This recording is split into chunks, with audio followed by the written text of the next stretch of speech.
let's get on to tonight's tie then. It's a mouth-watering one as well. I want to start with Juventus and that whole thing of having lost the 5 finals and how that plays into it. Is there anything about what you've seen about them so far in that victory over Tottenham, for example, that suggests they can go all the way this time finally? Well, you know, they're playing against a team that won pulling up in the final last year. You know, Madrid have not had the best years, but they're a team that can find another gear when push comes to shove. Have they been focused throughout their league campaign this year? Obviously not. Their focus would appear to be on this. Are Juventus any better than they were this time last year? I doubt it. Are Madrid any better? I doubt it.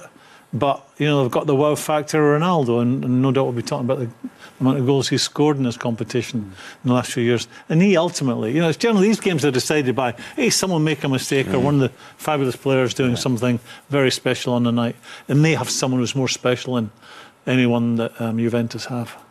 Let's maybe look back. I think, Graeme, you're going to look back on that game against Spurs for us. And it's over the course of the tie, Spurs probably had the better of 80-90% of the play, and yet Juventus got through. Yeah. So what was the difference? This is a really good goal that, you know, Spurs get. You know, great pass here, opens them up, and they're on the back foot.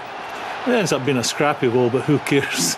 I just felt, you know, it was a Juventus performance. They would have seen this as a tactical masterclass against a team who had more of the ball in them, sitting in there, waiting for their opportunity, and they picked him off. Asamoah coming on made a big difference to them on the left-hand side, and then we see him from when he comes on. The first thing he does, you know, they're putting balls into the box. All of a sudden, Tottenham have to do some sort of defending.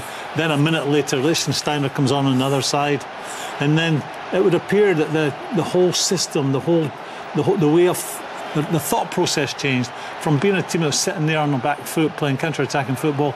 They wanted to be on the front foot, and then was that. He should do better. He's got to hit the target. Was that Dybala? But again, Lichtsteiner, you see, what is a fullback doing at this point? Watch him. Track his run. He's off. He's going. Still going. Still going.